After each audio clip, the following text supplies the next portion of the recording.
사랑하는 성도님, 안녕하세요. 부활의 주님이 우리와 함께 하십니다. 우리와 함께 하시는 주님을 찬양합니다. 기도합시다. 하나님, 감사합니다. 오늘도 주님의 은혜 안에서 저희들의 삶이 말씀과 함께 하는 삶, 또 말씀을 의지하고 따르는 지혜로운 삶이 되게 하여 주시옵소서. 오늘도 말씀이 저희들에게 생명의 양식이 되도록 인도하여 주시고, 또 성령님의 역사하심 속에 말씀을 잘 깨닫고 마음에 새기며 또 말씀에 순종할 수 있는 지혜와 믿음을 주시옵소서. 예수님 이름으로 기도합니다. 아멘. 네, 오늘 말씀은 잠언 13장 1절에서 13절입니다. 지혜로운 아들은 나비의 훈계를 들으나 거만한 자는 꾸지람을 즐겨 듣지 아니하느니라. 사람은 입의 열매로 인하여 복록을 누리거니와 마음이 괴사한 자는 강포를 당하느니라. 입을 지키는 자는 자기의 생명을 보존하나 입술을 크게 벌리는 자에게는 멸망이 오느니라. 게으른 자는 마음으로 원하여도 얻지 못하나 부지런한 자의 마음은 풍족함을 얻느니라. 의인은 거짓말을 미워하나 악인은 행위가 흉악하여 부끄러운 데에 이르느니라. 공의는 행실이 정직한 자를 보호하고 악은 죄인을 패망하게 하느니라. 스스로 부한 채하여도 아무것도 없는 자가 있고 스스로 가난한 채하여도 재물이 많은 자가 있느니라. 사람의 재물이 자기 생명의 속전일 수 있으나 가난한 자는 협박을 받을 일이 없느니라. 악인의 빛은 환하게 빛나고 악인의 등불은 꺼지느니라. 교만에서는 다툼만 일어날 뿐이라. 권면을 듣는 자는 지혜가 있느니라. 망령되이 얻은 재물은 줄어가고 손으로 모은 것은 늘어가느니라. 소망이 더디 이루어지면 그것이 마음을 상하게 하거니와 소원이 이루어지는 것은 곧 생명나무니라. 말씀을 멸시하는 자는 자기에게 패망을 이루고 계명을 두려워하는 자는 상을 받느니라. 아멘. 네, 오늘 말씀도 이제 지혜로운 인생길을 걷는 자의 모습을 보여주고 있습니다. 예, 오늘 말씀은 크게 훈계, 말씀, 계명을 듣는 것에 관한 그런 구절과 또 입술에 관한, 입에 관한, 곧 언어에 관한 구절, 그리고 재물에 관한 구절, 이렇게 크게 좀 구분해 볼 수 있겠습니다.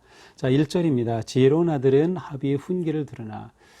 지혜로운 사람, 또 지혜로운 성도는 합의의 훈계를 듣습니다.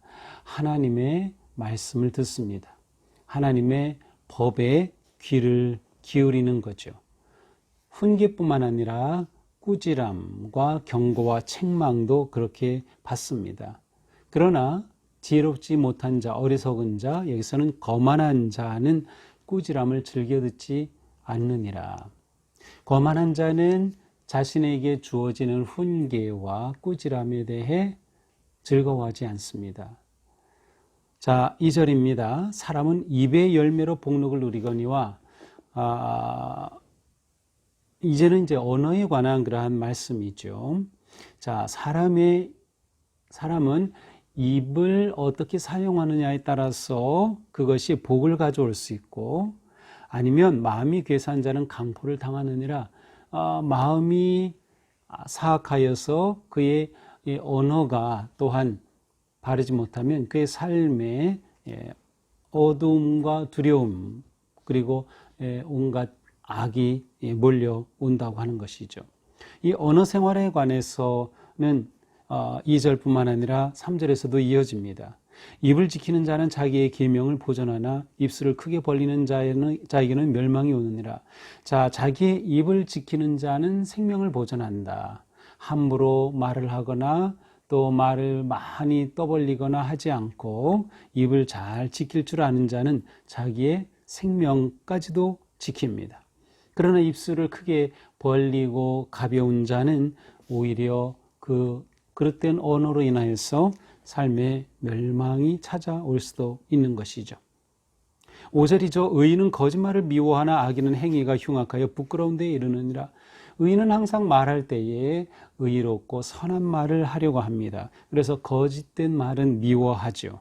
반면에 악인은 그가 악한 말을 할 뿐만 아니라 그로 인하여 그의 행위가 악함으로 결국 그 인생은 부끄러운 인생이 되고 말 것입니다.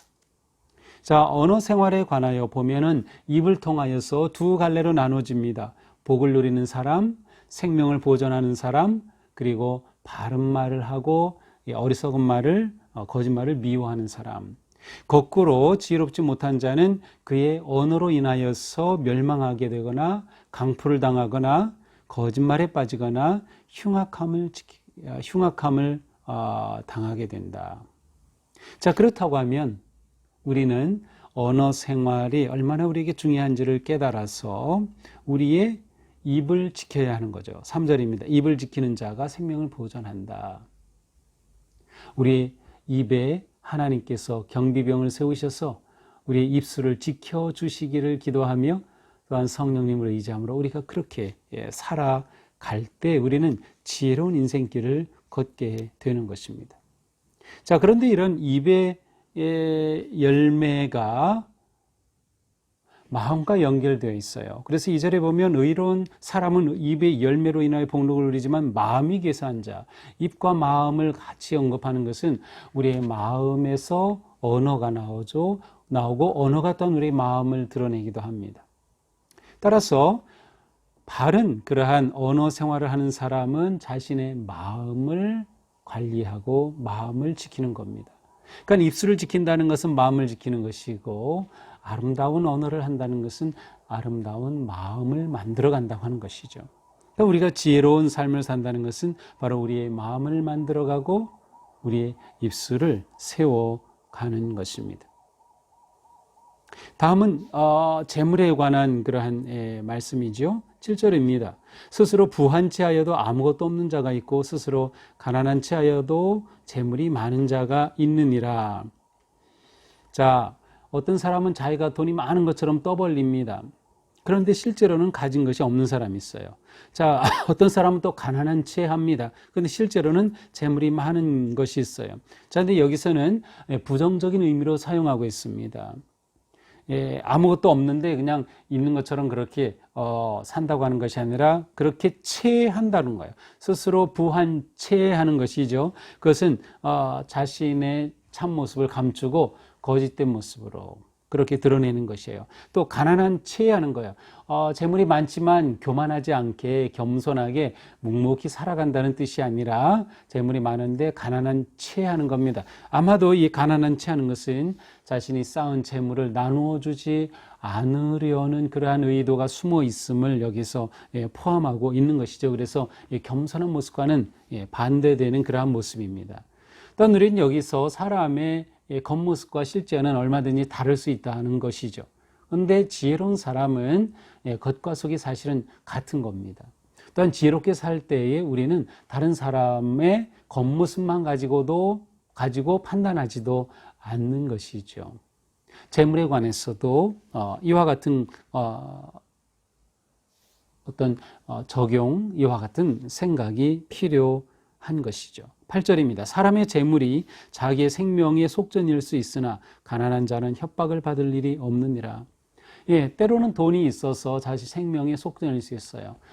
돈이 많아서 아주 탁월한 그런 변호사를 고용해서 형량을 적게 받고 무죄를 받고 해낼 수 있어요. 하지만 가난한 자는 돈이 없다 하더라도 그 인생이 협박받을 일이 없다. 사실 이 세상에서 보면 재물로 인해서 고난을 당하고 아니면 재물로 인하여서 참 말할 수 없는 그런 공격과 시험에 빠지는 경우가 많이 있어요. 그러니까 이러한 것들을 본다고 할 때 설령 가난하다 하여도 그것 때문에 너무 힘들어하지 말아라. 그것이 주는 유익함도 있다라는 것이죠. 물론 이것은 우리를 가난하게 살아라 라고 말하는 것은 아니에요.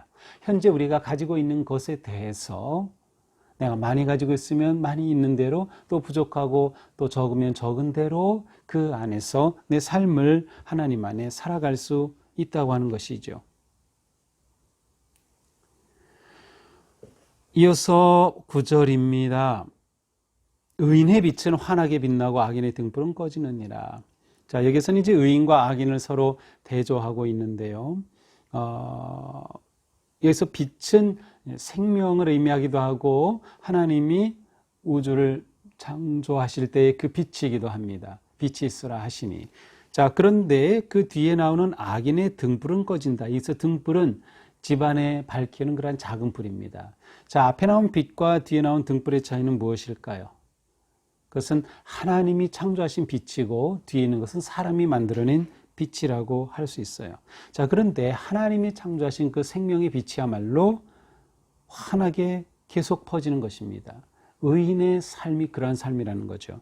의인의 빛이 환하게 빛난다. 의인의 생명은 언제나 밝게 빛난다라고 하는 것이. 그러나 악인의 등불은 처음에는 빛인 것 같지만 결국 오래가지 못하고 사그러들고 말 것이다 라고 하는 것이죠. 자, 10절입니다. 교만에서는 다툼만 일어날 뿐이라 권면을 드는 자는 지혜가 있느니라. 자, 우리가 처음 1절에서 바로 훈계와 권면에 대한 말씀을 들었어요. 그래서 지혜로운 자는 훈계와 책망을 아주 달게 받는다. 그렇지만 지혜롭지 못한 자는 그 꾸지람을 즐겨 듣지 않는다고 했어요. 자, 그런데 여기 10절에 보니까 교만에서 다툼만 일어날 뿐이라 권면을 듣는 자가 지혜 있다. 역시 지혜로운 자는 권면을 잘 들어요. 좋은 조언과 그러한 가르침에 귀를 기울이는 것이죠. 어떤 지혜는 그렇게 조언과 지혜로운 사람의 말에 귀를 기울임으로 얻는 것이기도 합니다. 13절에서도 비슷한 말씀이 나오죠. 말씀을 멸시하는 자는 자기에게 패망을 이루고 계명을 두려워하는 자는 상을 받는다. 자, 말씀, 교훈, 계명을 멸시하면 그 인생은 패망의 길로 가지만 그러나 계명을 두려워하는 자, 하나님의 법과 계명과 교훈과 책망을 두려워하는 자, 존중할 줄 알면 그로 인해서 그 인생은 지혜를 얻게 되고 지혜를 얻은 삶의 보상을 누리는 그러한 삶을 살게 된다라고 하는 말씀입니다. 자, 11절 망령되이 얻은 재물은 줄어가고 손으로 모은 것은 늘어가느니라. 자, 다시 재물에 관한 말씀인데요. 앞에서 재물이 겉으로 드러나는 모습과 또 실제는 다를 수도 있다. 재물이 또 많이 있으면 때로는 것이 속전이 되어서 그렇게 자기를 구원할 수도 있겠지만 없다고 하여도 그것으로 인하여서 절망하지 말라. 오히려 그것에 주는 유익함도 있다라고 하는 것을 보았습니다. 자, 여기에서는 뭐라고 합니까? 망령되이 얻은 재물은 줄어간다. 망령되이 얻은 재물, 불의한 재물입니다. 불의하게 얻은 재물, 조금 더 나가면 불로소득이라고도 할 수 있습니다. 그러나 손으로 모은 것, 근면하게 일하여서 얻은 것은 정직과 근면으로 얻은 재물은 늘어가게 된다. 그러니까 이제 경제적인 삶에 있어서, 재정에 있어서 근면함과 부지런함, 이것을 이 잠언은 굉장히 중요한 지혜로 강조하고 있음을 알 수 있어요. 12절 소망이 더디 이루면 그것이 마음을 상하게 하거니와 소원이 이루어지는 것은 곧 생명나무니라. 자, 사람이 소망을 이루게 되면 기쁘게 되죠. 그래서 그 마음이 아주 생명을 얻어요. 그렇지만 소망이 이루어지지 않을 때는 그 마음을 상하게 되죠. 자, 여기서 소원이 이루어진다. 또 마음의 소원을 이룬다. 자, 이러한 것을 무엇을 말하려고 하는 것일까요? 아마도 이것은 우리가 하나님 안에 소망을 두는 삶이 진정한 기쁨의 삶이라는 것을 말씀하려고 하는 것 같습니다. 우리가 세상에 살면서 많은 것들을 소망하죠.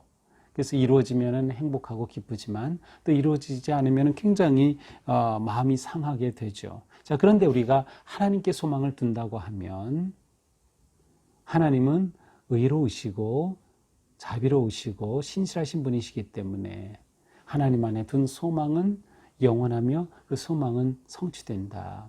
그래서 우리가 예수 그리스도 안에서 하나님 안에서 우리 인생의 소망을 가지는 것이 매우 매우 중요하다고 하는 것이죠.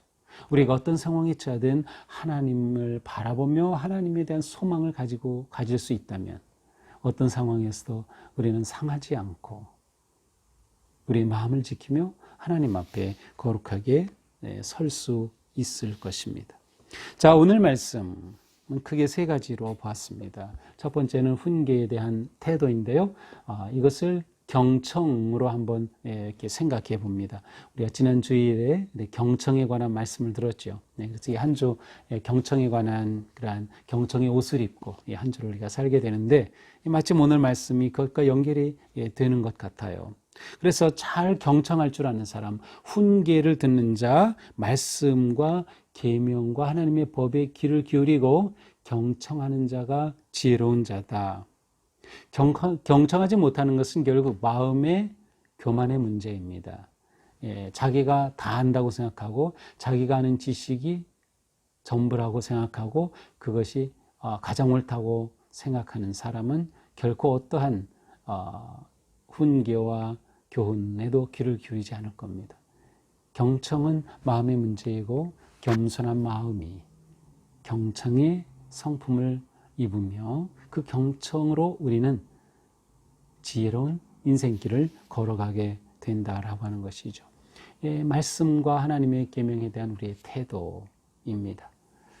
그래서 우리는 늘 하나님의 말씀을 경청하며 들어야 하고 하나님의 훈계를 경청하며 들어야 합니다. 이렇게 매일 우리가 묵상을 나눌 때에도 매일 나누는 묵상이라 그냥 그렇지라고 생각하지 말고 정말 귀를 기울여서 경청하며 듣는 게 얼마나 중요한지 모릅니다. 매번 이렇게 묵상을 듣고 나서 이렇게 댓글을 또 달아주시는 분들을 보면 잘 경청하고 계심을 이렇게 볼 수 있어요. 정말 좋은 모습이죠. 두 번째는 우리의 언어 생활입니다. 우리의 언어가 복을 누리는 언어가 될지 아니면 멸망하는 언어가 될지는 우리가 선택하고 결단할 일입니다. 우리의 언어를 계속 거룩하게 만들어가고 우리의 언어를 계속 순화하고 우리 안에 하나님의 사랑이 가득하여 우리 입에서 언제나 사랑과 복의 말이 나올 수 있다면 그 말로 그 입으로 우리 인생을 지켜가며 우리에게 생명나무와 같은 그러한 복된 인생의 길이 열릴 것입니다. 그러니까 말을 지혜롭게 할 줄 아는 것, 또 입술의 문을 지키는 것, 또 거룩한 말을 하는 것, 이것이 우리가 추구해야 될 그러한 모습이죠. 오늘 하루 사는 동안 우리의 삶이 하나님의 음성에 귀를 기울이는 삶, 또 순종하는 삶, 그리고 우리의 말이 축복하고 세워주고 격려하여서 우리 안에 생명과 기쁨을 유통하는 그러한 복된 언어로 오늘 하루 채우는 그러한 우리 모두가 되기를 주님의 이름으로 축복합니다. 기도합시다. 하나님, 오늘도 주신 말씀을 붙잡고 오늘 말씀에 순종하게 하옵소서. 하나님의 말씀과 훈계와 법에 귀를 기울여 경청하게 하시고 또 기쁨으로 순종할 수 있는 용기와 믿음을 더하여 주시옵소서. 오늘 하루의 삶을 주님께 맡깁니다. 선하신 인도하심 따라 복된 하루, 거룩한 하루 되게 하옵소서. 예수님 이름으로 기도합니다.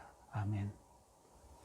네, 오늘도 주님 은혜로 승리하는 하루가 되기를 축복합니다. 사랑합니다.